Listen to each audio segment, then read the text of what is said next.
Halo teman-teman Lumbung Pustaka, berjumpa lagi kita pada video kali ini.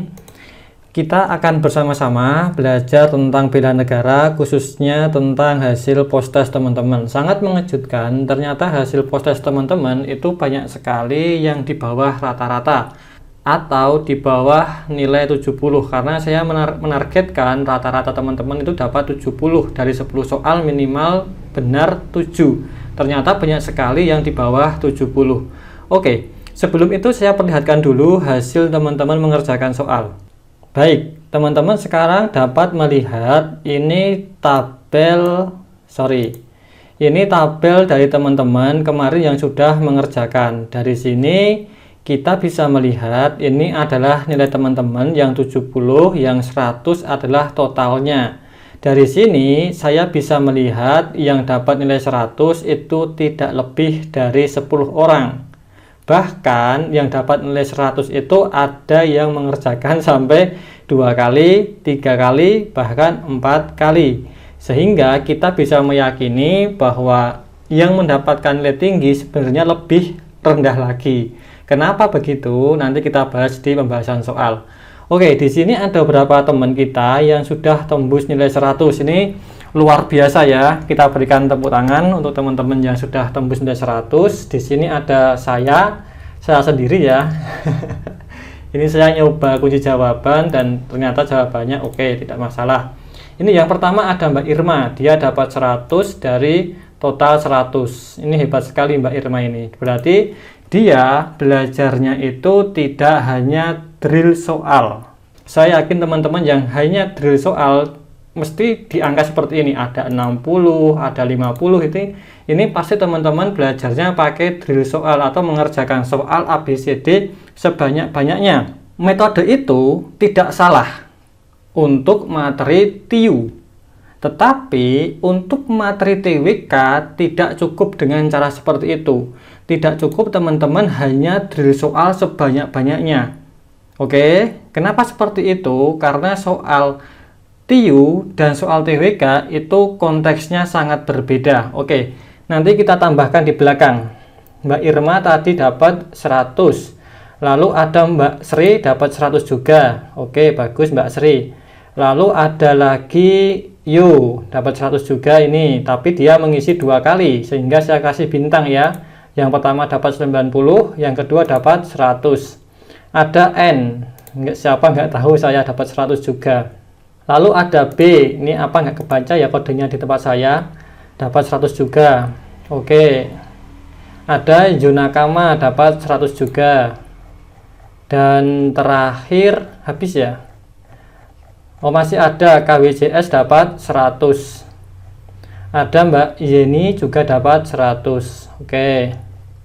Ada Wolfgang, hebat sekali namanya ya, dapat 100 juga. Jadi masih ada Mbak Juriati juga dapat 100. Jo dapat 100 tapi dia mengisi 3 kali.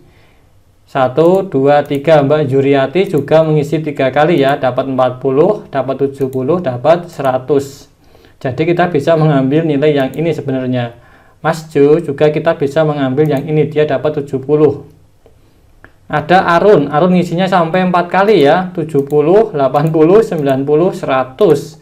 4 kali ya. Oke. Kalau TWK asli mengerjakan 4 kali seperti ini berarti 4 tahun gitu ya. Ya, tapi ini kan latihan. Jadi dari 361 orang, ini saya ngambil data hari Sabtu pagi. Itu yang tembus nilai 100 tidak sampai 6 orang. Kenapa seperti itu? Karena begini cara berpikir teman-teman. Sekarang gini aja deh, kita masuk ke sini ya. Oke. Saya jelaskan di sini teman-teman ya. Ini biar teman-teman belajarnya tidak serampangan, tidak sembarangan. Kalau soal TIU ya, saya bandingkan dengan TIU. Kalau soal TIU kita bisa jelas membedakan mana deret, misal ya, ini mana deret, ini mana misalnya hitung sederhana. Oke. Ini sangat jelas sekali perbedaannya, hitung sederhana. Dan tidak mungkin ini digabungkan soalnya, tidak mungkin satu soal itu terdiri dari soal deret ditambah dengan soal hitung sederhana, tidak mungkin. Ya enggak? Jadi teman-teman belajar dengan cara drill soal untuk soal TIU itu tepat. Tetapi ketika dihadapkan dengan soal TWK, beda ceritanya.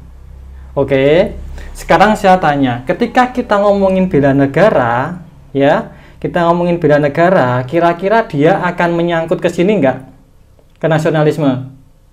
Tentu saja akan menyangkut ke sana, karena tujuan bela negara itu apa?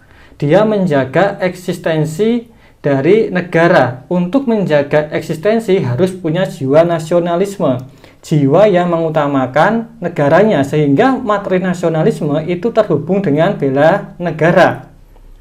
Tidak sama dengan soal TIU yang bisa kita dikotomikan, bisa kita kasih sekat. Kalau TWK tidak bisa kita kasih sekat. Untuk menjadi orang yang nasionalisme itu tidak cukup dengan jiwa yang membela negara, tapi juga harus punya rasa integritas yang tinggi. Kalau hanya nasionalisme saja tanpa punya integritas, dia akan jadi chauvinisme, atau dia menjadi orang yang terlalu membanggakan negaranya.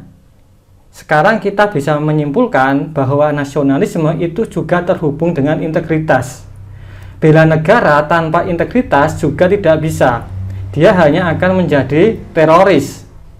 Oke, dan semua itu letaknya, tiga hal ini, letaknya itu ada di mana? Ada di pilar negara, ada di Pancasila, ada di undang-undang, ya kan? Bela negara ada di undang-undang, integritas ada di undang-undang ASN, nasionalisme juga ada di undang-undang dasar. Nah, artinya soal-soal ini terhubung, teman-teman.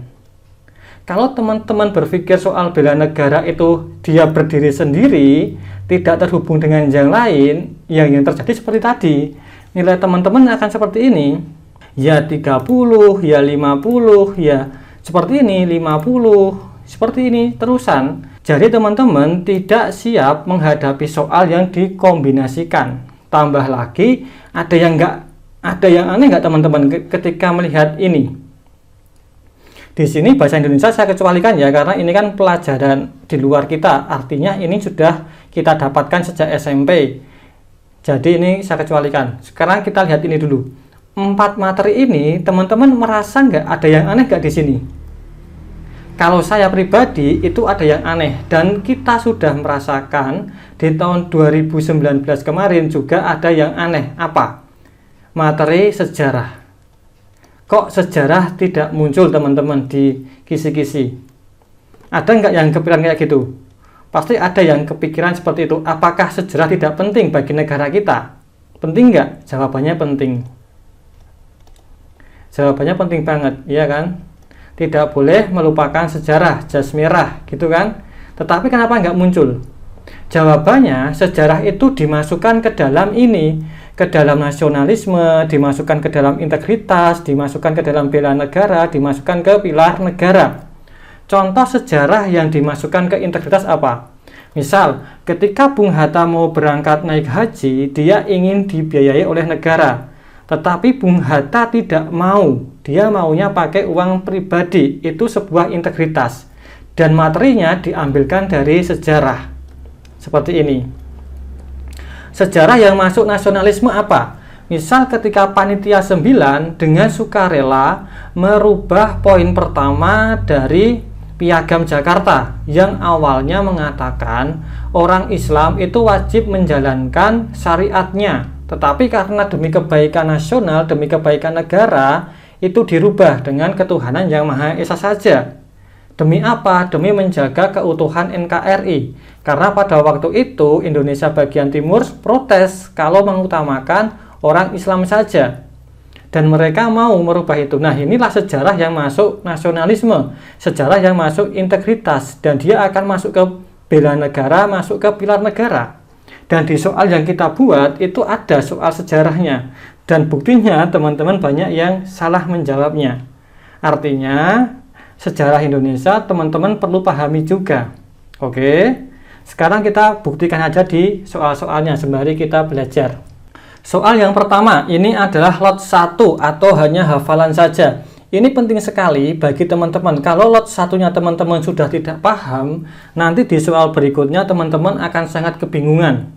Oke, jadi lot 1 itu harus teman-teman kuasai. Dimana cara mendapatkan lot 1? Jawabannya mudah. di buku paket teman-teman. Isinya itu semua LOTS atau Low Order Thinking Skill, kemampuan berpikir tingkat rendah, yaitu hafalan. Kita coba soal ini. Berikut ini yang merupakan nilai-nilai bela negara adalah, jawabannya kita bisa lihat teman-teman banyak sekali yang terkecoh. 78 orang itu ada di A, 14 di B, 5 orang di D, dan 17 di E. Orang yang jawab benar itu hanya 247 atau 68%. Hanya 68, tidak sampai 70% yang benar. Artinya ada dasar bela negara yang belum teman-teman kuasai. Ini padahal sangat penting ya. Nilai-nilai bela negara itu yang pertama apa? 1. Cinta tanah air. Tanah air. Ini kalau kita runtut, cinta tanah air ini akan masuk ke nasionalisme. Gini aja. Artinya, soal bela negara sudah terhubung dengan soal nasionalisme. Di sini, kita melihat satu dulu. Kedua, nilai bela negara itu adalah yakin pada Pancasila. Yakin pada Pancasila sebagai ideologi. Ini sudah masuk ke pilar negara, ya enggak? Terhubung lagi ke pilar negara. Ketiga, apa yang ketiga? Yang ketiga adalah sadar akan berbangsa dan bernegara. Sorry ya, tulisan saya jelek, nggak apa ya. Yang keempat itu adalah rela berkorban atau patriotisme berkorban. Begini ya, ini juga masuk ke nasionalisme. Orang kalau tidak punya nasionalisme yang kuat, mana mau dia untuk berkorban untuk negara. Seperti itu ya. Ini berarti sudah masuk ke berbagai macam materi TWK yang lain. Yang nomor 5, kemampuan awal bela negara. Kemampuan awal ini yang dimaksud adalah Yang dimaksud adalah tubuhnya itu sudah siap, minimal usia 18 tahun. Artinya tubuhnya itu sudah jadi orang gitu loh, tidak anak kecil lagi. Mentalnya sudah kuat, tidak stresan, tidak sakit-sakitan. Jadi kalau ada virus corona masuk ke Indonesia dan kita mau divaksin, sebenarnya kita menjalankan ini, bela negara ini, menjaga kemampuan awal kita, menjaga tubuh kita, menjaga mental kita biar tetap kuat. Kalau bangsa kita lemah gara-gara COVID, misal ya, tentara kita lemah gara-gara COVID, warga kita lemah gara-gara COVID, maka bela negara kita, keadaan negara kita akan lemah, mudah diserang. Seperti itu. Sekarang kita kembali ke soal. Berikut ini yang merupakan nilai-nilai bela negara adalah mana yang tepat? Yang A, cinta tanah air, benar. Yakin pada Pancasila, benar. Rela berkorban, benar. Tanggap bencana, tidak. Tanggap bencana tidak masuk ya, ini tidak ada. Sehingga ini salah. Yang B, jujur, tanggung jawab, rela berkorban untuk negara, yang ini benar ya. Yang ini benar, sehat jasmani rohani, ini juga benar. Ini kemampuan awal. Jujur dan tanggung jawab itu adalah nilai integritas. Teman-teman sudah bingung ya? Saya masukkan nilai integritas, saya gabung dengan nilai bela negara di sini. Ya enggak? Jujur, tanggung jawab, sederhana, kerja keras, dan lain-lainnya itu kan nilai-nilai integritas. Yang C, memiliki kemampuan awal bela negara. Iya. Yakin pada Pancasila. Iya. Sadar akan berbangsa dan bernegara. Iya, benar. Ini yang benar yang C. Ada 247 orang. Lumayan. Yang D, tanggap bencana, tidak masuk. Yang E, tidak korupsi, memiliki integritas yang baik, menolong orang lain, dan baik budi pekerti. Ini bukan. Yang E ini adalah karakteristik atau pribadi orang Indonesia itu seperti ini. Memiliki integritas yang baik, suka menolong, baik budi pekertinya, ini adalah ciri khas kita. Yang diminta itu adalah nilai bela negara. Jawabannya yang C. Yang benar hanya ada 247 atau 68%. Kalau ini sudah seperti ini, di belakangnya pasti akan banyak sekali teman-teman yang terpecah-pecah. Ini pun, jawaban benar ini pun belum bisa dikatakan valid. Kenapa? Karena banyak teman-teman yang mengerjakan lebih dari 1 kali demi mendapatkan nilai yang baik. Artinya, yang mendapatkan nilai benar ini tidak lebih dari yang ada di sini pasti. Oke, ini baru awalnya, baru nilai bela negara. Kita lanjut ke soal berikutnya. Dan saya tegaskan ya teman-teman, jika teman-teman masih bingung, teman-teman bisa WA saya. Silakan ditanyakan. Kalau ada argumentasi teman-teman, silakan disampaikan ke saya lewat WA. Nanti akan saya tanggapi, meskipun tidak fast respon, tapi akan saya tanggapi. Karena teman-teman harus tahu, Lumbung Pustaka itu SDM-nya sedikit sekali. Jadi kalau saya harus megang HP, megang YouTube, megang ngedit video, megang bikin naskah, itu waktunya sangat habis. Sehingga teman-teman harus bersabar ketika WA saya. Oke, seperti itu. Kita lanjut lagi ke soal berikutnya, yaitu lots kedua, pemahaman. Nah, di sini semakin jelas kan apa yang saya bilang. Tadi ada 62 orang atau 62% yang benar. Sekarang dia turun menjadi 52 yang benar. Saya lihatin ya. Ini ada 68 orang yang benar. Di soal kedua, dia turun hanya 52 yang benar. Kenapa? Karena soal yang pertama teman-teman sudah salah, atau teman-teman tidak paham yang tadi, hafalannya tidak paham, maka memahaminya ini pasti juga akan susah. Oke, kita buktikan soalnya gini. Memahami nilai-nilai bela negara. Kalau tadi hanya menghafal nilai-nilai bela negara, soalnya begini. Berikut ini yang merupakan pengamalan dari nilai-nilai bela negara, kecuali ada kata kecuali. Oke, saya ulang lagi ya, nilai-nilai tadi apa saja. Pertama, dia adalah harus cinta tanah air. Ini dihafal ya teman-teman, cinta tanah air. Kedua, dia harus yakin pada Pancasila sebagai ideologi, yakin pada Pancasila. Oke, yang ketiga adalah dia harus mau sadar akan berbangsa dan bernegara ya, dan bernegara. Yang keempat, dia harus bisa rela berkorban atau patriotisme. Yang kelima dan yang terakhir itu adalah kemampuan awal, punya kemampuan awal. Oke, kita cek ada kata yang kecuali ya. Yang A, membeli baju sewajarnya sesuai kebutuhan. Ini masuk kemana? Apakah masuk ke cinta tanah air, yakin pada Pancasila, sadar akan berbangsa dan bernegara, rela berkorban, atau kemampuan awal? Ini tidak masuk kemana-mana. Ini lebih kepada penghematan saja ya, tidak ada hubungannya dengan bela negara. Dan ada 189 orang yang benar. Ini berarti teman-teman sudah paham tentang nilai-nilai bela negara sehingga bisa menjawab benar. Dan yang di sini berarti teman-teman masih belum paham atau belum hafal. Masih banyak sekali ya. Yang B, memilih membeli baju batik dan memakainya dalam acara sesuai tempatnya. Itu masuk ke cinta tanah air. Bukti cinta tanah air itu adalah suka atau bangga dengan identitas bangsa kita. Salah satu identitas negara kita itu adalah batik. Selain ada baju adat, ada bendera, ada lagu Indonesia Raya, ada lambang Garuda Pancasila, dan ada juga bangunan seperti Borobudur, Prambanan. Itu semua identitas negara kita, tapi juga termasuk batik. Yang punya batik hanya Indonesia, berarti ini masuk bela negara. Yang C, mengikuti upacara Hari Kemerdekaan Indonesia dan mengikuti lomba-lomba yang diadakan. Ini juga benar, ini cinta tanah air. Dia mau ikut upacara, itu sudah sangat bagus sekali.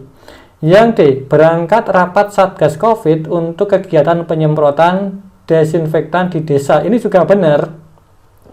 Dia rela berkorban untuk negaranya, ya enggak? Dia mengorbankan waktunya berangkat rapat dan dia juga mau ikut penyemprotan. Padahal dia bukan nakes, tapi dia mau berkorban untuk negara. Itu tidak harus maju perang, tetapi menjaga kondusivitas itu juga termasuk patriotisme. Karena salah satu ancaman negara itu selain ancaman militer juga ada ancaman non-militer. Salah satunya adalah berupa penyakit. Kalau penyakit ini tidak segera kita hilangkan, maka negara kita akan lemah. Nah, makanya orang-orang yang mau mengurusi COVID-19 ini, dia termasuk orang yang bela negara. Yang olahraga teratur setiap hari dan melakukan manajemen stres yang baik agar selalu bugar. Ini juga benar. Ini termasuk yang kemampuan awal tadi. Menjaga badan agar tetap sehat, manajemen stres, itu akan menjaga kita kuat dan kita bisa melakukan bela negara dengan baik. Ingat ya teman-teman, bela negara itu ada dua ya. Jangan sampai teman-teman berpikir bela negara itu hanya maju perang. Bela negara itu ada yang langsung itu artinya maju perang di medan pertempuran. Ya contohnya seperti teman-teman kita yang jadi nakes, itu kan dia maju perang menghadapi COVID, maka dia termasuk bela negara secara langsung. Kedua itu adalah tidak langsung. Tidak langsung ini artinya dia bela negara dengan profesinya. Contoh, ketika ada COVID seperti ini, profesi kita apa? Misalnya saya tempatkan saya adalah seorang ketua RT. Maka yang saya lakukan adalah melakukan penyemprotan. Misal itu adalah bela negara sesuai dengan profesi saya sebagai seorang ketua RT. Misal seperti itu. Atau memberikan edukasi tentang bagaimana menerapkan pola hidup sehat dan seterusnya dan seterusnya. Oke, gitu. Ini semakin menurun ya teman-teman, kemampuan teman-teman dalam memilih hanya 52% yang tadinya 68%. Kita lanjut ke lots ketiga, yaitu aplikasi. Nah, ya enggak, sekarang semakin turun lagi yang benar. Yang tadinya 48, sekarang turun menjadi 47. Kita cek. Ya, ada 52 tadi. 52% benar, sekarang turun menjadi 47. Ya enggak, apa yang terjadi? Karena teman-teman lot satunya tadi tidak paham, sehingga lot keduanya semakin tidak paham, lot ketiganya akan semakin tidak paham. Seperti yang saya contohkan ya, ketika teman-teman ingin, buat yang mungkin beda agamanya, tapi tidak masalah ya, orang yang ingin membaca Al-Quran, tidak boleh dia akan langsung baca Al-Quran, tapi dia harus melewati jilid 1 atau Iqra 1 sampai Iqra 6, baru dia bisa baca Al-Quran. Kalau yang Iqra 1 ini tidak tembus, ya tidak akan bisa membaca Al-Quran. Ya enggak, begitupun dengan soal seperti ini. Kalau yang lot 1 tadi teman-teman sudah salah, ingin menghajar soal lot nomor 6, yaitu teman-teman terseok-seok. Andaikan benar itu hanya keberuntungan saja. Ini fakta ya teman-teman. Jadi yang teman-teman perlu rubah, belajar teman-teman itu, kalau soal TIU, boleh teman-teman menghajar soal sebanyak-banyaknya. Tetapi kalau soal TWK, teman-teman harus mencari referensi lain yang mendukung argumen-argumen itu. Tambah wawasan di sekitarnya. Karena TWK tidak seperti soal TIU yang jelas sekat-sekatnya. Deret dengan soal hitungan sederhana, jelas sekatnya, tidak mungkin dicampur. Tapi kalau TWK sangat mungkin dicampur. Baik, sekarang kita kerjakan soal yang ini ya, level lots 3, yaitu aplikasi. Kita baca pelan-pelan. Ini teman-teman saya gabung dengan kepribadian bangsa Indonesia ya. Budaya Indonesia adalah budaya gotong royong, seperti saat merebut kemerdekaan di mana semua elemen bangsa bahu-membahu untuk satu tujuan, yaitu merdeka. Setelah 70 tahun lebih, arus globalisasi merubahnya menjadi Setelah 70 tahun lebih, arus globalisasi merubahnya. Budaya luhur tersebut menjadi budaya individualis yang mengancam generasi muda. Berikut ini adalah contohnya. Oke. Sekarang teman-teman sebelum menjawab ini, saya berikan sedikit edukasi ya teman-teman. Ini penting. Ini sebagai tugas saya juga untuk menyampaikan ini. Identitas kita ya, identitas negara kita itu apa? Identitas kita itu apa teman-teman? Sebagai warga negara. Apakah sesuai dengan suku kita? Misal saya tinggal di Jogja, lahir di Jogja, saya sukunya Jawa, terus identitas saya adalah Jawa, gitu. Begitu. Yang lahir di Kalimantan berarti budayanya Kalimantan. Apakah seperti itu? Ya, seperti itu atau enggak? Jawabannya adalah enggak. Budaya kita itu, identitas kita itu sama. Dari Sabang sampai Merauke itu budaya kita sama. Itu yang ada di Indonesia, dan itu mencerminkan orang Indonesia secara utuh, tidak hanya orang Sumatera, tidak hanya orang Jawa, tidak hanya orang Kalimantan, NTT, Sulawesi ataupun Papua, tidak, tapi secara semuanya itu kita sama identitasnya. Teman-teman hafal nggak sebagai orang Indonesia? Apa identitas kita? Tahu nggak teman-teman? Nggak tahu. Kalau nggak tahu, saya beritahu ya. Dan budaya kita ini, identitas kita ini mulai luntur gara-gara adanya globalisasi. Saya tidak bilang globalisasi itu buruk, tidak, ada sisi baiknya. Tetapi kalau tidak difilter akan menjadi hal yang buruk. Oke, saya tulis dulu identitas Indonesia. Yang pertama itu adalah halus budinya. Halus budinya artinya budi pekertinya itu baik. Bukan berarti omongannya atau bicaranya halus, tapi budinya itu baik. Kedua, orang Indonesia itu terkenal dengan sopan santunnya. Sopan santun. Jadi, sopan santun ini mulai luntur. Saya bisa memberikan contoh sederhana. Ketika teman-teman minta file ke saya lewat WA, saya bisa menghitung berapa orang yang membuka percakapan dengan memperkenalkan diri. Banyak sekali teman-teman yang hanya WA, Bang, minta soal TWK, tanpa memperkenalkan dirinya siapa, tanpa menggunakan salam. Padahal itu adalah identitas kita yang sudah ada sejak zaman dahulu. Oke, dan kita mulai luntur. Buktinya tadi, teman-teman tidak bisa membantahnya karena teman-teman melakukannya. Ya enggak? Oke, ketiga ya, dia harus santun tindakannya. Santun tindakannya ya. Tindakannya. Kita bisa melihat ini di seluruh Indonesia. Saya sebelum ada COVID, saya sering bertemu dengan orang-orang luar negeri ya, bule-bule gitu, dan budaya mereka itu bagus sekali santunnya. Harusnya kita bisa lebih baik daripada itu. Contohnya apa? Bule-bule itu santunnya. Kalau orang Indonesia belajar bahasa Inggris salah, bule itu akan bilang kamu salah, tetapi kamu sudah bagus usahanya, bisa kamu tingkatkan.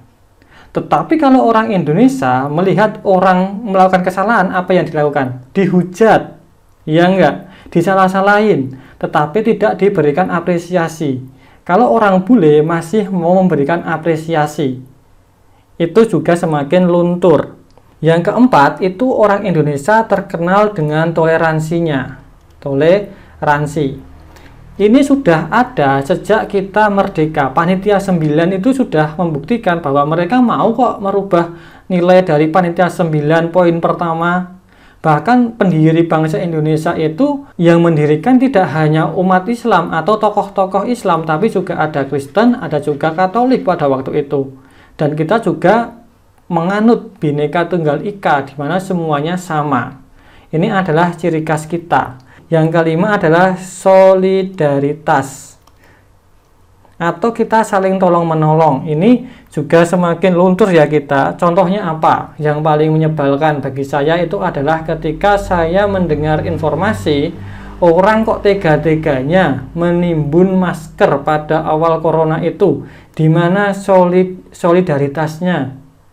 Heran saya pada waktu itu. Beda sekali ketika zaman kita menuju kemerdekaan. Orang solidaritasnya tinggi, semua suku bangsa bersatu padu untuk melawan penjajah. Sekarang ini mulai luntur. Yang keenam itu adalah nasionalismenya kuat, nasionalisme. Jadi cinta tanah airnya itu kuat sekali. Pertanyaannya, apakah sekarang iya orang nasionalismenya semakin kuat? Faktanya, ya saya berikan fakta, di tahun 2015 itu ada sebuah survei yang mensurvei orang-orang yang ada di tempat kita di Indonesia. Berapa persen orang yang bangga menjadi orang Indonesia? Itu nggak sampai 65%. Oke, buktinya apa? Buktinya kalau teman-teman membaca berita di Instagram atau media sosial ya tentang kebijakan pemerintah, pasti ada yang komen, wah kok Indonesia, saya ingin keluar dari Indonesia, saya ingin pindah negara dan macam-macam. Itu kan bukti dia tidak punya nasionalisme atau nasionalismenya mulai luntur. Inilah identitas bangsa kita, ada 6. Ini tidak ada hubungannya dengan suku, tidak ada hubungannya dengan wilayah. Ini milik kita bersama, 6 nilai ini. Ya, bukan hanya milik satu suku atau satu wilayah, tapi milik kita bersama. Lalu, ke-6 hal ini itu diterjang oleh globalisasi, dihajar oleh globalisasi, sehingga memunculkan sikap-sikap negatif. Yang pertama itu adalah individualis. Individualis atau orang-orang yang hanya memikirkan dirinya sendiri. Sekarang banyak enggak? Ya banyak. Apakah perlu saya berikan contohnya? Teman-teman bisa lihat sendiri ya. Kedua itu adalah materialis. Materialis, apa-apa dihitung dengan uang, apa-apa dengan uang. Bayangkan teman-teman, berapa banyak teman-teman yang tanya ke saya, Bang, ini harga PDF-nya berapa? Ya seolah-olah seolah-olah semua hal itu bisa teman-teman beli dengan uang. Tidak, ya, tidak saya jual, dan ini semua saya berikan gratis. Karena saya pernah merasakan bagaimana rasanya naik ya, posisi dari bawah itu berusaha menaikkan taraf ekonomi itu sangat berat sekali. Apalagi melawan anak-anak orang kaya, anak-anak orang yang berpengaruh itu, anak-anak keluarga yang ternama itu berat sekali. Jadi saya ingin membantu teman-teman yang merasa di kalangan bawah, jangan putus asa. Teruslah menanjak sebisa mungkin, pelan-pelan tidak apa-apa. Nggak apa-apa pelan-pelan, tapi jangan menyerah. Nggak apa-apa, seperti itu. Oke, dan bagi teman-teman yang terlahir dari kalangan orang mampu, bisa ikut TO online di mana-mana, bisa beli buku banyak sekali, ya bolehlah teman-teman berbagi dengan teman-teman yang lain gitu ya, untuk menghilangkan ini materialisme dan individualisme ini. Jangan dimakan sendiri ilmunya, tapi dibagikan. Ketiga, dampak globalisasi itu menimbulkan sifat bebas lepas. Jadi artinya orang-orang itu tidak mau diatur. Contohnya apa? Orang-orang tidak mau lagi disuruh memakai masker misal. Dia jawabnya apa? Oh ini hak saya, andaikan saya mati, yang mati saya kok. Kan gitu jawabannya. Dia bebas lepas. Padahal ketika dia tidak pakai masker, dia bisa menulari teman-teman yang lain. Dia berkilah dengan kata hak asasi manusia. Hak asasi manusia inilah penyebab dari globalisasi. HAM yang berlebihan. Ini seperti negara-negara liberalisme yang perlu kita hindari. Bukan kita hindari, tapi kita tekan. Bebas itu boleh, tapi ada batasnya. Oke, seperti itu. Yang keempat, itu adalah konsumtif. Kita menjadi orang yang sangat konsumtif gara-gara ini globalisasi. Contohnya apa? Saya berikan contoh bisa dengan mudah, flash sale. Sebentar lagi akan ada flash sale 88. Saya buat video ini tanggal 7. Besok pagi berarti flash sale 88. Berapa banyak teman-teman yang menghabiskan uang untuk meramaikan flash sale itu? Itu konsumtif sekali. Dan bahkan barang-barang itu kadang tidak teman-teman pakai, ya enggak? Sampai rumah, oh ternyata kayak gini doang, nggak kepake. Ya udah, taruh di lemari sampai akhirnya nggak pernah diingat lagi, kan gitu. Ini dampak dari globalisasi. Kelima itu adalah yang kelima itu adalah praktis. Kayak teman-teman tidak mau ribet, apa-apa maunya cepet, cari kerja maunya cepet, belajar maunya cepet, ya enggak? Belajar maunya cepet dengan cara apa? Ikut TO, bayar. Ikut bimbel, bayar, tinggal makan materinya diberikan oleh mereka. Padahal teman-teman nggak tahu materinya itu benar apa enggak. diberikan TO, teman-teman dikasih soal-soal yang mudah, nilainya tinggi, teman-teman pede. Ketika besok ujian sebenarnya teman-teman kaget, kok nilai saya beda jauh dengan TO-nya. TO saya dapat 500. Ketika SKD beneran kok cuma dapat 300-an. Kenapa? Karena TO-nya diberikan soal-soal yang mudah. Agar teman-teman apa? Seneng. Teman-teman seneng dapat nilai tinggi, ya enggak? Padahal itu hanya tipu daya saja. Soal-soalnya memang dibikin mudah agar teman-teman bahagia. Wah, nilai saya tinggi sekali, saya pede. Ketika dihadapkan dengan SKD sungguh-sungguh, soalnya susah, teman-teman kaget. Kok soalnya tidak sama dengan TO? Gitu ya yang terjadi. Oke, sekarang ini yang terjadi di Indonesia. Identitas kita yang sudah mengakar lama dari orang-orang tua kita, ketika masuk ke usia kita, itu semakin hilang. Usia saya itu sekarang 27 tahun. Artinya, usia saya dengan teman-teman itu tidak jauh berbeda. Dan saya merasakan keenam hal ini. Saya merasakannya. Ini merasakan bagaimana 5 hal ini mengganggu kita gitu ya. Oke teman-teman, sekarang kita kembalikan ke soalnya ya. Budaya Indonesia adalah budaya gotong royong seperti saat merebut kemerdekaan, di mana semua elemen bangsa bahu-membahu untuk satu tujuan, yaitu merdeka. Setelah 70 tahun lebih, arus globalisasi merubahnya. Budaya luhur tersebut menjadi budaya individualis yang mengancam generasi muda. Berikut ini adalah contohnya. Tadi kita sudah tahu bahwa individualis itu artinya adalah egois atau memikirkan dirinya sendiri, tidak mau memikirkan orang lain. Yang A ini adalah pelanggaran atau sesuatu yang tidak sesuai dengan nilai bela negara. Dan ini bukan individualis, ini seperti kebebasan yang ada. Karena globalisasi itu tidak mengenal ruang dan waktu. Sehingga orang-orang itu mulai ragu pada Pancasila bukan karena mereka individualis, tetapi karena informasi yang masuk ke HP kita, laptop kita itu tidak terbatas. Kita bisa melihat ideologinya Amerika, Jepang, Korea, Cina, sehingga kita bisa meragukan Pancasila. Ini sebab utamanya adalah informasi yang berlebihan, informasi yang tanpa batas, informasi yang berlebihan. Yang B, memilih tidak ikut vaksin karena masih muda. Nah, ini adalah keegoisan kita.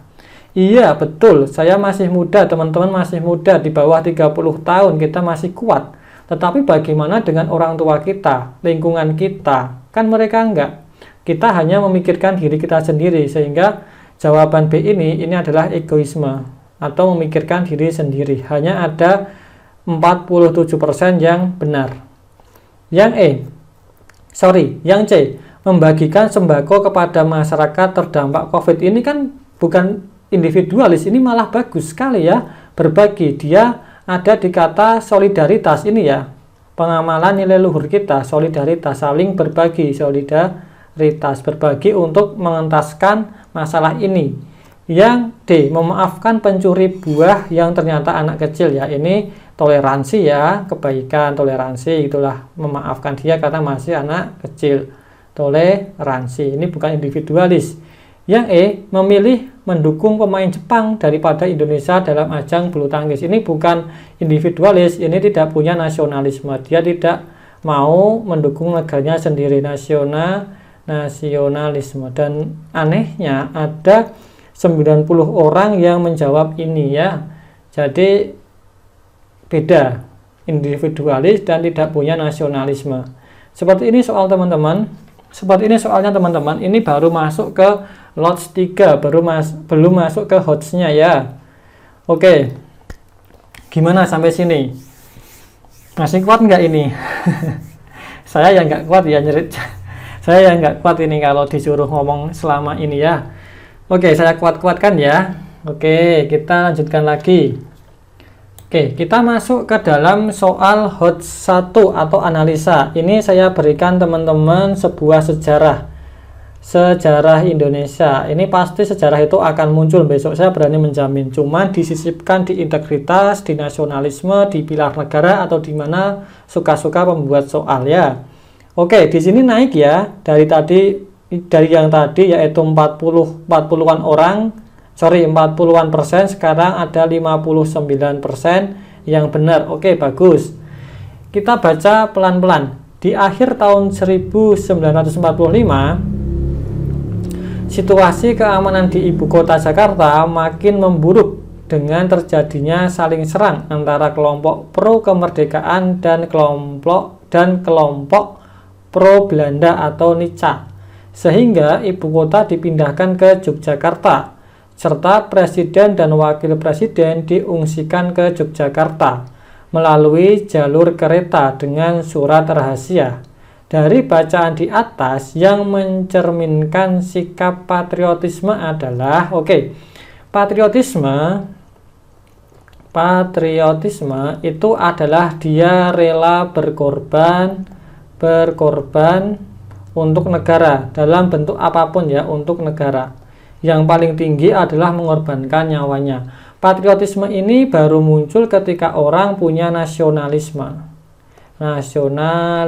atau dia mau mengutamakan negara ya, utama negara. Orang mau mengutamakan negaranya, dia bisa atau dia akan melakukan patriotisme. Tapi orang yang tidak mau mengutamakan negaranya tidak akan mau berkorban untuk negaranya, tidak akan mau melakukan tindakan patriotisme. Jadi yang membedakan patriotisme dan nasionalisme itu adalah tingkatannya. Orang punya nasionalisme dulu, baru dia bisa patriotisme. Dia cinta pada tanah airnya, baru dia mau berkorban pada tanah airnya. Seperti teman-teman cinta pada pasangannya, baru teman-teman mau berkorban untuk pasangannya, ya enggak? Kalau enggak cinta kan enggak mau berkorban buat apa, kan gitu ya. Sama dengan negara. Jadi penting sekali kita menumbuhkan nasionalisme atau kecintaan kita pada negara ini, sehingga kita bisa menumbuhkan jiwa patriotisme. Yang mana yang merupakan patriotisme paling tinggi? Yang A, keputusan memindahkan ibu kota ke Yogyakarta. Ini bukan patriotisme, ini hanya untuk menjaga agar presiden dan wakil presiden pada waktu itu, Bung Karno dan Bung Hatta, selamat. Ini adalah sebuah langkah politik saja, bukan pengorbanan yang berat. Kita coret. Yang B, penyerangan dan pertahanan pada kelompok pro Belanda. Nah, inilah patriotisme. Patriotisme paling tinggi ya ini, mengorbankan jiwa raganya untuk mengamankan Indonesia. Inilah orang-orang yang menyerang dan mempertahankan kondisi itu dari serangan Belanda. Inilah patriotisme paling tinggi. Sekarang saya tanya, apakah teman-teman mau mengorbankan nyawanya untuk Indonesia? Kalau jujur teman-teman menanyakan saya tanyakan itu ke teman-teman, mau nggak teman-teman? Ya, teman-teman jawab sendiri di hati teman-teman ya, tidak usah dijawab di komentar. Teman-teman renungkan sendiri, mau nggak seperti para tentara ini, mau nggak seperti para rakyat sipil ini yang seperti itu. Yang C, pemberontakan yang dilakukan oleh warga negara Indonesia dengan memihak Belanda ini bukan patriotisme, ini pengkhianat ya, ini tidak punya nasionalisme. Nasionalismenya tidak jalan, jadi belum sampai ke patriotisme, dia baru di nasionalisme. Ini jelas bukan, kita jelas coret. Yang D, memilih menggunakan kereta api agar lebih cepat. Tidak ada hubungannya ya. Kereta api dipilih pada waktu itu tujuannya adalah karena itu yang paling aman. Jalurnya paling aman adalah kereta api. Bahkan di sini dikatakan dengan surat rahasia, artinya keberangkatan mereka itu tidak diketahui oleh siapa-siapa. Itu bukan patriotisme, itu hanya langkah untuk mengamankan Pak Presiden dan Pak Wakil Presiden. Yang E, menggunakan surat rahasia agar tidak diketahui oleh Nica. Bukan, ini juga bukan patriotisme. Ini adalah sebuah langkah politik saja untuk menyelamatkan mereka, yaitu Pak Presiden dan Wakil Presiden. Tidak ada pengorbanan di sini ya. Kalau hanya buat surat, siapa yang dikorbankan? Atau apa yang dikorbankan? Kan enggak ada yang dikorbankan. Berarti jawabannya B ya, ada 59 orang yang benar. Bagus sekali. Saya ulang, kalau ada teman-teman yang merasa ada yang aneh dengan jawaban saya, silahkan WA saja, kita diskusi di WA, tapi jangan berharap fast respon, tapi insya Allah akan saya jawab, meskipun nanti berganti hari baru saya jawab ya, karena yang WA saya ternyata banyak, tidak sedikit. Seperti itu. Kita lanjut lagi. Oke, ini bacaannya panjang dan kita bisa lihat jawaban teman-teman sangat menyedihkan. Bukan menyedihkan sih, sedikit apa ya, bukan menyedihkan no. Ya, ini kalau kita lihat di soal ini, jawaban teman-teman terpecah sangat jauh ya. Yang jawab benar itu hanya 36%, 36% saja. Wow, turun drastis ya. Ini yang paling bawah sepertinya. Jadi pemahaman teman-teman terhadap sejarah Indonesia bisa dibilang masih belum dikuasai secara utuh. Teman-teman bisa membaca lagi tentang sejarah Indonesia, karena saya akan berani mengatakan bahwa sejarah Indonesia itu pasti akan muncul di TWK, meskipun disisipkan di integritas, entah di nasionalisme, entah di bela negara, entah di pilar negara, atau bahkan entah di bahasa Indonesia. Pasti sejarah itu muncul, karena itu penting. Coba kita baca ya ini. Bentar, saya geser dulu ya ke atas. HOTS 3 yaitu evaluasi atau menilai. Teman-teman diminta untuk menilai. Bisa nggak sih teman-teman menilai? Menilai. Kita baca. Sebab berdirinya PRRI adalah tuntutan otonomi luas dan kekecewaan terhadap pemerintah pusat karena telah dianggap melanggar undang-undang. Pemerintah yang sentralis, artinya sentralis itu terpusat di Jakarta, sehingga daerah-daerah tidak mendapatkan kesejahteraan, sehingga pembangunan di daerah menjadi terabaikan. Pemerintah pusat menganggap gerakan tersebut harus segera ditumpas dengan kekuatan militer. Hingga akhirnya pada tanggal 29 Mei 1961, banyak pemimpin PRRI yang menyerahkan diri. Dari bacaan di atas, apa yang Anda simpulkan? Oke, intinya ini ada pemberontakan ya. Kalau sekarang apa ya, saya tidak mau menyebutkannya, tapi teman-teman tahu di daerah Indonesia Timur ada yang seperti itu ya. Itu entah mau disebut apa namanya, saya nggak mau menyebutkannya, tapi intinya mereka berusaha memecahkan diri dari Indonesia, mirip dengan yang ini ya, seperti itu. Bagaimana teman-teman menyikapinya, atau bagaimana teman-teman menilai hal ini? Yang A, tindakan penumpasan tidak sesuai dengan prinsip bela negara, mengingat isi PRRI adalah para pejuang juga. Ini sesuai dengan prinsip bela negara. Prinsip bela negara itu apa? Melindungi kehidupan bangsa. Kehidupan bangsa. Ketika PRRI ini dibentuk, muncul PRRI yang lainnya. Banyak sekali yang muncul PRRI yang mirip seperti ini di daerah-daerah. Kalau dibiarkan, maka ini mirip dengan politik divide et impera, pecah belah bangsa. Sehingga kalau tidak segera ditumpas, itu akan menyebar. Sulawesi akan pecah, Sumatera akan pecah. Kalau tidak segera ditumpas pada waktu itu, ini adalah langkah strategis pada waktu itu, dan ini tepat. Karena sudah terlihat di daerah-daerah yang tertinggal pembangunannya, mereka segera membentuk panitia untuk memisahkan diri. Jadi yang A ini kurang pas, kita kasih silang. Yang B, pendirian PRRI dilaksanakan secara ilegal dan merebut kekuasaan dari Gubernur Ruslan Mulyoharjo, sehingga layak dilakukan tindakan tegas. Benar ya. Jadi PRRI ini memang dibuat secara ilegal atau tidak izin pada pemerintah, itu satu. Kedua, dia merebut kekuasaan dari gubernurnya. Direbut, meskipun yang merebutnya itu adalah bekas tentara kemerdekaan. Tapi tindakan itu adalah tindakan kriminal. Meskipun itu adalah, kalau sekarang TNI, kalau kriminal tetap harus dihukum. Seperti itu. Jadi jawaban yang paling pas itu adalah yang B. PRRI ditindak itu karena dia merebut kekuasaan di daerah dengan cara inkonstitusional atau tidak sesuai dengan hukum. Kalau ini dibiarkan, maka daerah-daerah yang lain itu akan ikut-ikutan, dan itu yang membahayakan. Yang E, tindakan penumpasan adalah tindakan yang berlebihan dan tidak mencerminkan tujuan nasional, yaitu melindungi segenap tumpah darah Indonesia. Ya, ini sesuai dengan tujuannya, yaitu melindungi tumpah darah Indonesia yang lebih luas. Seperti contoh ya, contoh. Ada kelompok teroris yang tinggal di hutan daerah Indonesia Timur sana. Kalau itu tidak kita tembak mati, demi alasan untuk melindungi segenap tumpah darah, yang terjadi malah sebaliknya. Banyak sekali orang-orang yang akan terdoktrin masuk ke teroris itu. Oke, jadi ketika teroris terpaksa ditembak mati, itu tujuannya adalah untuk melindungi warga Indonesia yang lebih luas. Kalau dia sampai ngebom gimana? Ngebom hotel lagi, hotel Bali lagi, terjadi lagi. Maka tujuan nasional kita untuk melindungi segenap tumpah darah itu tidak tercapai. Hanya gara-gara demi mengedepankan beberapa orang yang sudah nyata-nyata membelot dari Indonesia. Oke, yang D, setiap warga negara berhak untuk berserikat, maka PRRI tidak perlu ditumpas. Jika ilegal lebih baik dibantu untuk membuat izin.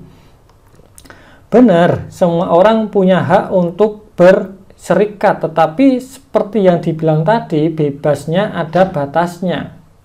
Batasnya itu harus izin dan secara konstitusional. PRRI ini dia didirikan dengan cara merebut kekuasaan kepala daerah yang ada, sehingga itu sebuah tindakan yang melawan negara, sehingga pantas saja ini ditumpas, tidak ada masalah secara hukumnya.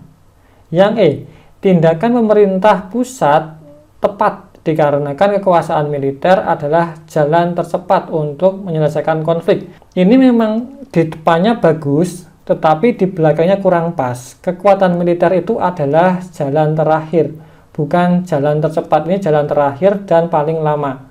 Terakhir dan lama. Kita bisa lihat ya, contoh yang gagal Indonesia adalah lepasnya Timur Timur. Itu berapa banyak tentara Indonesia yang tidak pulang ketika dikirimkan ke Timur Timur.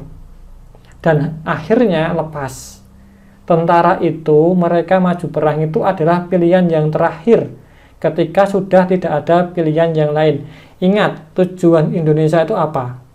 Ikut melaksanakan perdamaian di dunia yang enggak berdasarkan kemerdekaan, sehingga Indonesia itu tidak mau berkonflik, tidak mau mengirimkan militernya. Tujuan militer dikirim hanya ada untuk jalan perdamaian saja. Misi perdamaian, tidak boleh perang sebenarnya kecuali terpaksa. Sehingga kata-kata yang di belakang ini kurang pas. Jalan tercepat ini adalah kata-kata yang kurang pas, sehingga ini juga salah. Gini, jawaban yang pas adalah yang B tadi. Oke, bisa teman-teman ikuti nggak? Kalau kurang bisa diikuti ya jalan keluarnya teman-teman membaca lagi sejarah Indonesia, karena saya yakin itu akan membantu teman-teman. Kita lanjut. Oke ya, ini kreasi pemecahan masalah. Ini juga cukup bagus. Yang menjawab benar ada 54, ada kenaikan. Oke, nggak apa-apa. Kita bahas. Hots ketiga ini hal yang penting. Yaitu teman-teman harus bisa mencari pemecah masalah. Pemecah masalah. Seorang ASN itu harus bisa menjadi ahli pemecah masalah. Karena Indonesia isinya adalah masalah. Bercanda ya, maksud saya kalau ada masalah apa-apa ya teman-teman yang memecahkannya gitu ya, tidak hanya jadi follower saja. Coba kita baca. Banyak TKI yang tersandung masalah di negara tempat mereka bekerja. Salah satunya Surajinah yang didakwa akan dihukum pancung. Sebagai bentuk bela negara berdasarkan tujuan nasional, maka langkah yang tepat menyelesaikan konflik itu adalah tujuan negara, salah satunya adalah melindungi segenap tumpah darah. Artinya siapapun itu harus dilindungi tumpah darah. Meskipun Surajinah ini salah, itu harus tetap dilindungi, sebisa mungkin dipulangkan dalam keadaan selamat. Apakah benar terjadi? Pernah. Indonesia sering ya mengeluarkan uang banyak sekali untuk mengeluarkan TKI yang bermasalah. Bahkan ketika TKI itu sudah diputuskan pengadilan luar negeri bersalah, tetap diselamatkan. Yang A, mengikuti hukum yang berlaku, dan jika memang harus dihukum pancung maka itu konsekuensi. Tidak ya, meskipun dia bersalah, meskipun ya saya bilang ya, meskipun dia dinyatakan bersalah, Indonesia sebagai negara tetap harus berusaha memulangkannya, meskipun dengan konsekuensi yang maksimal, karena ini untuk menjaga ini tujuan kita, yaitu melindungi segenap tumpah darah. Meskipun dia salah, tetap harus dilindungi, sebisa mungkin dipulangkan. Jadi ini kurang pas. Yang B, melakukan perundingan antar negara dan jika memang bersalah maka akan diikuti hukuman pancung tersebut. Tidak ya, Indonesia pernah sampai mengeluarkan uang banyak sekali untuk meminta maaf pada keluarga korban. Karena memang TKI-nya bersalah dan Indonesia itu benar-benar meminta maaf ke keluarga korban, bahkan sampai memberikan keluarga korban itu uangnya sangat besar sekali untuk ganti nyawa si TKI. Dan akhirnya apa yang terjadi?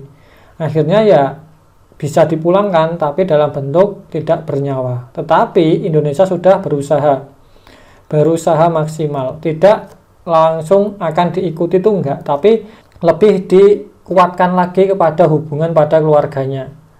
Jadi tidak diikuti tapi di lobby terus sampai maksimal gitu, mentok. Jangan sampai berhenti hanya gara-gara hukuman yang sudah ada terus diikuti, itu enggak. Tapi benar-benar didampingi sampai benar-benar maksimal. Yang C, tindakan yang dilakukan oleh TKI tersebut adalah murni tanggung jawabnya sendiri. Iya, meskipun seperti itu, kembali lagi ya, ini adalah tujuan kita. Kalau Indonesia tidak menjalankan tujuannya, maka bisa dibilang kita tidak eksis, kita tidak ada. Maka harus tetap ini dilindungi, ini kurang pas. Yang D, melakukan perundingan antar negara dan meminta TKI itu dibebaskan dengan meskipun ganti ruginya akan mahal. Betul ya, Indonesia itu akan seperti itu. Dia akan meminta, bahkan ibaratnya sampai benar-benar ke titik yang paling rendah, meminta ke keluarganya agar dibebaskan, meskipun ganti ruginya akan sangat mahal. Mungkin bagi orang-orang ekonomi akan menjawab, itu tidak sebanding ya. Masa TKI yang bekerja sebagai asisten rumah tangga harus dibayar dengan uang 2 triliun, itu nggak sebanding ya. Kan gitu kalau orang-orang ekonomi ya, orang-orang yang berpikir tentang keuntungan. Tetapi ingat, secara hukum itu menunjukkan kemampuan kita dalam menuju tujuan Indonesia. Itu sebuah bukti bahwa kita punya tujuan yang jelas. 2 triliun itu tidak ada artinya apa-apa dibandingkan dengan nyawa TKI itu. Seperti itu ya. Juga untuk membuktikan pada dunia bahwa Indonesia itu konsisten menyelamatkan warga negaranya. Sehingga yang D ini yang tepat. Seperti ini. Oke. Yang E, Indonesia tidak seharusnya ikut campur hukum di negara lain. Ya harus ikut campur. Karena itu warga negara kita kok. Itu harus ikut campur ya. Jawaban yang E salah. Oke, seperti ini. Oke, ini soal HOTS kedua ya. Ini saya campur, sudah tidak urut lagi. Penilaian nilai-nilai bela negara. Oke, coba kita gunakan. Ini kita lihat ada 44% yang jawabannya benar. Itu pun belum tentu tepat ya angka ini karena banyak yang mengulang. Kita baca, Andi adalah mahasiswa di universitas ternama di Eropa dan setiap ada presentasi di kelas, ia selalu memakai batik dan mengatakan jika itu identitas bangsanya. Sikap Andi adalah bentuk A. Andi memiliki jiwa nasionalis, yaitu mewujudkan tujuan nasional. B. Andi memiliki jiwa patriotik, yaitu memilih baju batik daripada baju luar negeri. Yang C. Andi memiliki jiwa bela negara, yaitu melindungi kepribadian bangsa. Yang D. Andi memiliki jiwa cinta kesenian karena batik syarat akan seni dan budaya.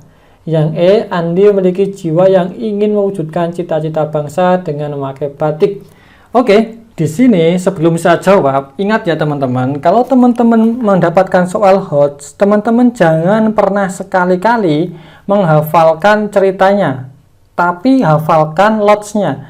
Jangan teman-teman kalau ketika mendengarkan pakai baju batik, teman-teman langsung berpikir, berarti ini adalah cinta tanah air, ini nasionalisme. Enggak, belum tentu. Belum tentu, tergantung konteks soalnya, tergantung pilihannya. Jadi intinya, teman-teman jangan pernah menghafalkan masalah yang diberikan oleh soal. Karena masalah ini bisa dikembangkan sebanyak mungkin oleh pembuat soal. Dan ini pasti akan berubah. Baju batik bisa bermacam-macam. Bisa nasionalisme, bisa cinta tanah air, bisa bela negara, bisa melindungi kepribadian, tergantung konteks soalnya, tergantung juga pilihan yang ada. Oke, sekarang kita bedah. Yang A, Andi memiliki jiwa nasionalis, yaitu mewujudkan tujuan nasional. Apa tujuan nasional kita? Tujuan nasional adalah melindungi segenap tumpah darah.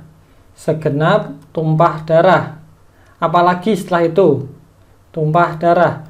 Yang kedua adalah tujuan nasional kita itu adalah memajukan kesejahteraan umum. Yang kedua adalah memajukan kesejahteraan umum. Kesejahteraan. Yang ketiga itu adalah dia mencerdaskan bangsa. Mencerdaskan bangsa. Yang keempat itu dia adalah intinya adalah menjaga perdamaian. Menjaga perdamaian. Pertanyaan saya, apakah memakai batik saat presentasi itu masuk ke kategori ini? Masuk enggak? Masuk enggak pertanyaannya? Jawabannya enggak. Enggak masuk. Tidak ada hubungannya dengan membela tumpah darah. Tidak ada hubungannya untuk kesejahteraan. Tidak ada hubungannya untuk mencerdaskan kehidupan bangsa kita. Dan juga tidak ada hubungannya untuk menjaga perdamaian. Teman-teman bisa cek ini tujuan Indonesia itu apa saja di banyak literatur. Jawabannya pasti kayak gini. Maka ini kurang pas. Ingat ya yang saya bilang, jangan pernah menghafalkan masalah yang diberikan di soal. Meskipun ini bahas batik, jangan pernah langsung bilang, oh itu nasionalisme, oh itu cinta Indonesia. No, jangan gitu. Lihat konteksnya dulu.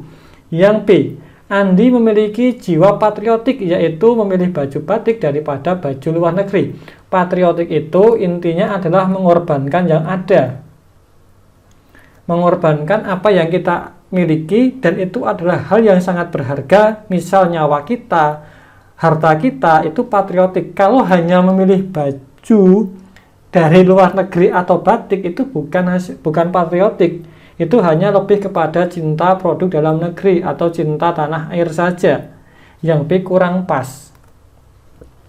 Yang C, Andi memiliki jiwa bela negara, yaitu melindungi kepribadian bangsa. Oke. Kenapa jawaban ini benar? Karena bela negara tujuan di abad 21, bela negara abad 21 itu bukan lagi memerangi kolonialisme atau memerangi para penjajah, itu enggak. Tetapi tujuan bela negara sekarang itu adalah melindungi pribadi bangsa kita. Pribadi bangsa. Ini yang harus kita lindungi. Dan kalau teman-teman melindungi ini, teman-teman sudah melakukan bela negara. Apa kepribadian kita? Teman-teman tahu nggak? Jangan-jangan teman-teman nggak tahu, sebagai orang Indonesia tidak tahu harus seperti apa pribadinya. Pertama, orang Indonesia itu terkenal dengan perilakunya. Perilaku yaitu apa? Yaitu dia punya ramah tamah. Ya nggak? Ramah tamah. Ada yang punya yaitu sopan santun, gotong royong, gitu-gitu ya. Sifat-sifat yang terpuji. Ini harus kita lindungi. Kalau kita melindungi ini, kita sudah masuk bela negara, yaitu melindungi pribadi bangsa kita. Kedua, itu adalah lambang negara. Ketika kita melaksanakan ini, melindungi lambang negara ini, kita juga sudah bela negara. Contohnya apa? Yaitu ada Garuda Pancasila, ada lagu Indonesia Raya, ada hormat pada bendera, ya, ada bendera juga, bendera, ada lagu. Nah, ketika kita mau melakukan itu, kita mau menyanyikan lagu Indonesia Raya, kita mau hormat pada bendera, kita mengakui Garuda Pancasila, kita sudah melakukan bela negara, yaitu melindungi pribadi bangsa kita. Oke. Yang ketiga adalah alat dan kelengkapan. Alat dan kelengkapan. Artinya apa alat kelengkapan ini? Alat dan kelengkapan ini artinya adalah sesuatu yang sudah ada di Indonesia dan mencerminkan Indonesia. Contohnya apa? Borobudur. Budur itu yang ada hanya di Indonesia. Baju adat, termasuk batik. Batik itu juga khas Indonesia. Ketika kita memakai baju batik, kita sudah bela negara. Karena apa? Kita melindungi alat kelengkapan negara kita. Yang punya baju batik mana selain Indonesia? Nggak ada. Kita dan sudah diputuskan oleh UNESCO itu sebagai harta milik Indonesia. Ketika kita memakainya, kita sudah bela negara. Oke, ingat, jangan dihafalkan masalah batiknya, tapi ingat konteksnya.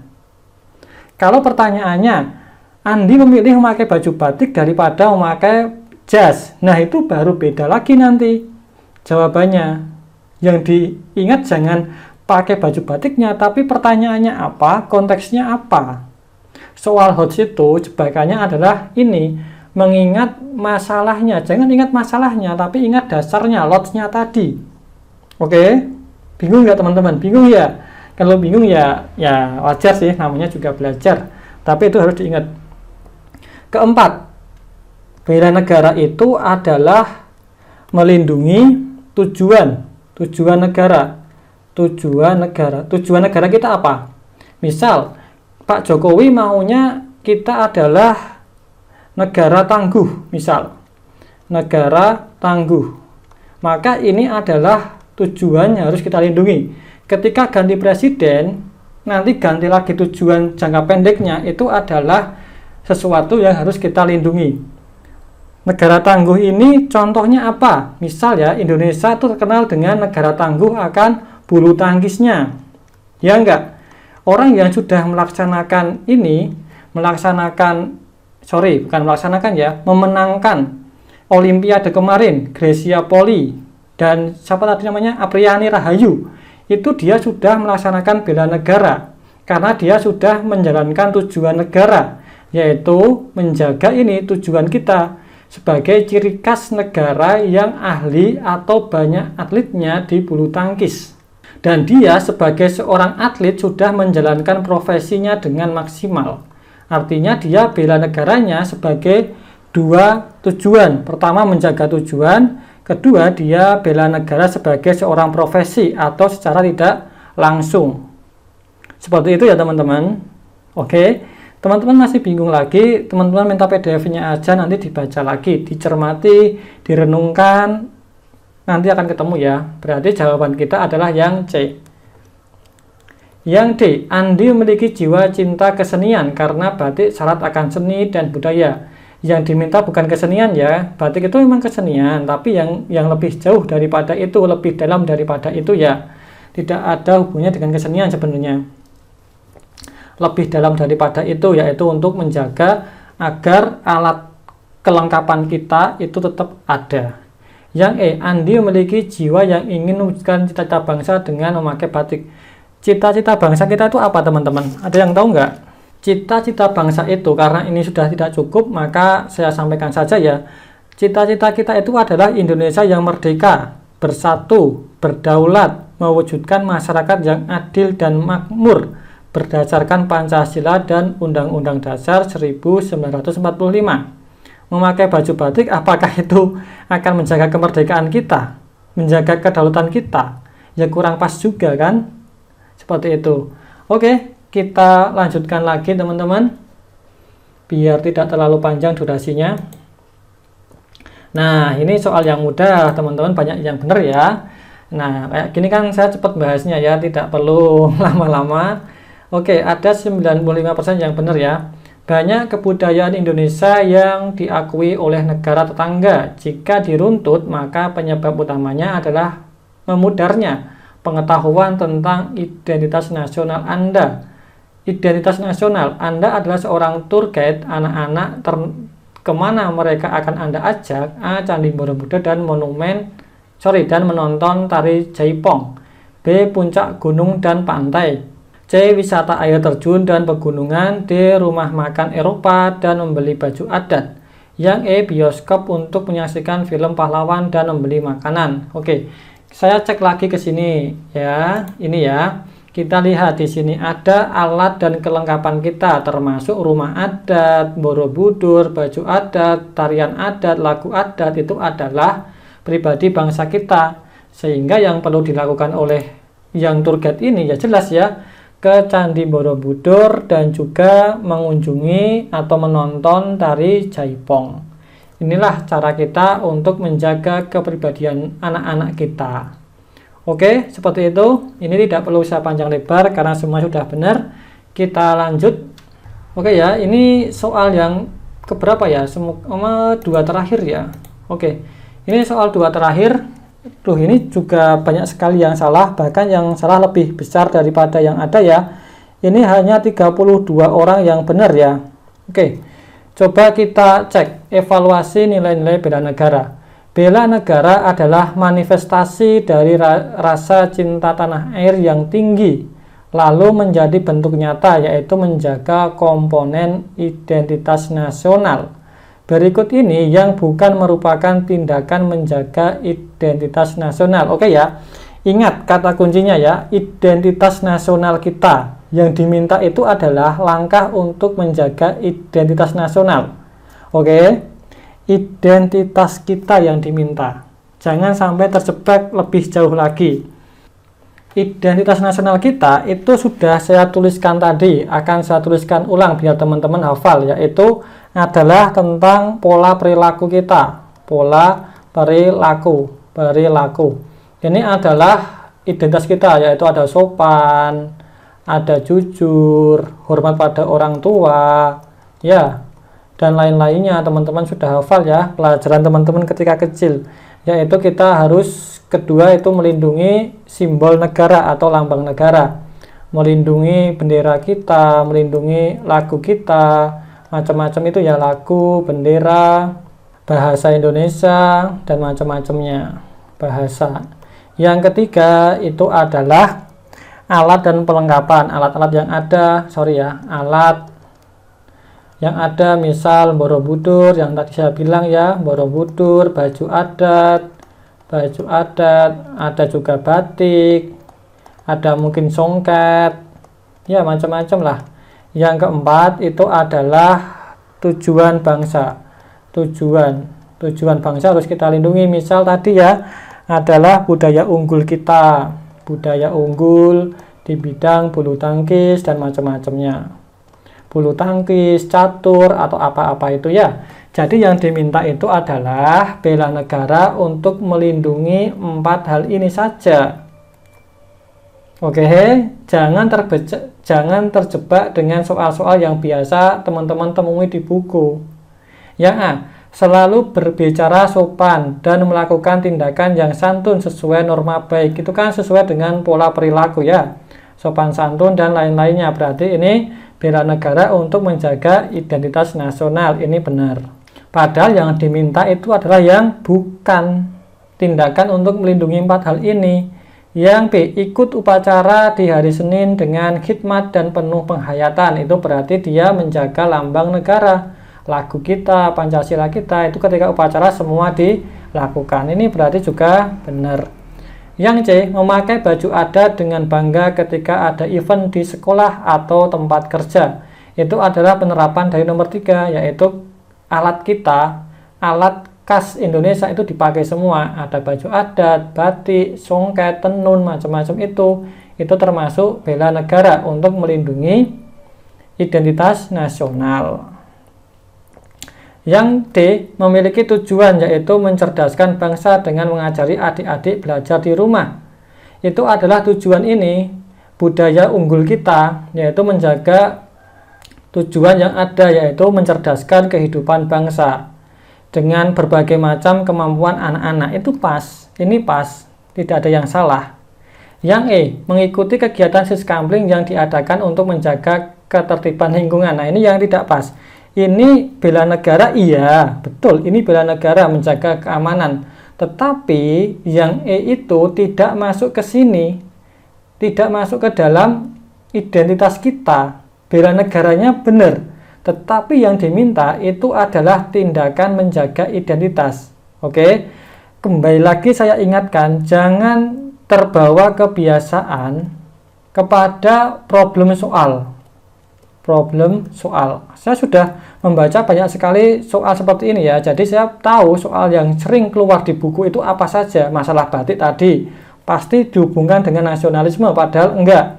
Yang ini juga Siskampling ini pasti teman-teman akan mikir ini bela negara. Secara umum iya, tetapi pertanyaannya yang diminta adalah tentang identitas nasional. Oke, clear di sini? Bisa diikuti? Bisa ya teman-teman. Jadi ingat kuncinya, yaitu masalah soalnya apa yang diminta di soal itu. Jangan mengikuti kebiasaan problem soalnya ini, jawabannya ini. Ini bukan soal hafalan loh, ini soal HOTS. Ini bukan hafalan, jadi jawabnya jangan dengan hafalan, dengan logika, otak kanannya dipakai gitu ya. Jangan pakai otak kiri, yang tujuannya hanya untuk mengingat. Tapi gunakan otak kanannya untuk melogika. Gitu ya teman-teman. Oke, kita lanjut soal yang terakhir. Soal yang terakhir cukup bagus, hampir 70% benar, sehingga ini bisa kita kerjakan dengan cepat ya teman-teman. Durasinya videonya saya kira sudah terlalu panjang ini, sorry ya, mohon maaf ya teman-teman, terlalu panjang. Ini evaluasi teman-teman diminta untuk menilai. Di abad saat ini, bela negara yang paling utama bagi kalangan umum adalah menjaga budaya asli Indonesia, yaitu sopan dalam bersikap, santun tindakannya, toleran pada sesama, solidaritas tinggi, dan memiliki nasionalisme yang kuat. Sayangnya, akibat buruk dari globalisasi dan kapitalisme menggerus hal itu. Berikut ini yang bukan merupakan dampak buruk arus globalisasi dan kapitalisme adalah, tadi sudah kita bahas ya teman-teman, dampak buruk dari globalisasi itu adalah menciptakan,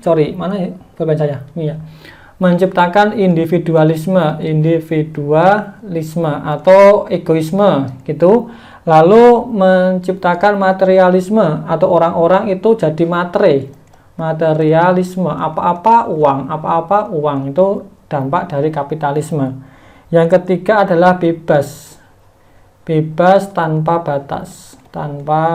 Ini yang parah ya, semuanya apa-apa HAM. Yang kedua, yang selanjutnya adalah konsumtif. Jadi orang-orang jadi konsumtif gara-gara globalisasi. Beli makanan tinggal pencet, beli apa-apa tinggal pencet, kan gitu ya. Uangnya juga ada, jadi ya sudah. Yang keempat, yang kelima ya, yaitu praktis. Orang-orang maunya serba cepat, tidak mau repot. Itu juga dampak buruk dari globalisasi. Coba yang A, tidak mau divaksin karena males antri, yaitu jelas individualis, dia tidak mau antri ya. Padahal yang diminta itu adalah yang bukan dampak buruknya. Ini dampak buruknya, orang-orang tidak mau antri, maunya cepat. Tidak mau maunya praktis, cepat, tidak memikirkan orang yang lain, ya kan, nakesnya kan dikit gitu ya, atau individualis dan juga praktis, ini ya double.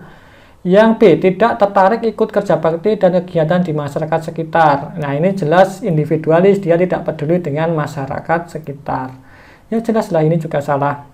Yang C, tidak ingin diatur karena semua orang punya hak untuk bebas berekspresi. Ini masuk ke ini ya, bebas tanpa batas. Bebas boleh, tapi kan ada batasnya ya, jangan tidak ada batasnya. Nanti seperti di hutan kita kalau semua bebas, semua yang menang adalah yang kuat. Yang D, tidak tertarik mengikuti kegiatan flash sale karena barangnya tidak ada yang dibutuhkan. Nah, ini benar, ini tidak ada dampak buruk dari globalisasi. Ini lawannya adalah konsumtif. Ini tidak konsumtif ya. Ini tidak konsumtif. Ini yang benar ya, ini yang benar D. Yang E, membeli makanan banyak sampai sisa dan akhirnya dibuang. Nah, ini adalah tindakan konsumtif ya, tidak efisien ketika menggunakan makanan, dia menyia-nyiakan makanan. Sekarang banyak sekali ya. Oke, seperti ini teman-teman. Soalnya sudah kita bahas semua untuk pos-tes bela negara. Banyak yang kurang tepat, tapi tidak apa-apa. Namanya juga belajar. Intinya seperti tadi, jangan biasakan teman-teman melakukan drill soal jika ingin menguasai TWK. Tambahlah dengan membaca jurnal-jurnal tentang TWK. Kalau TIU, silahkan teman-teman drill soal sebanyak-banyaknya, itu bagus. Tapi kalau TWK tidak. Oke, demikian teman-teman bisa komen sebaiknya kita bahas apa di konten berikutnya. Seperti itu ya teman-teman. Kalau tidak ada yang komen berarti ya ikut saya nanti bahasnya apa.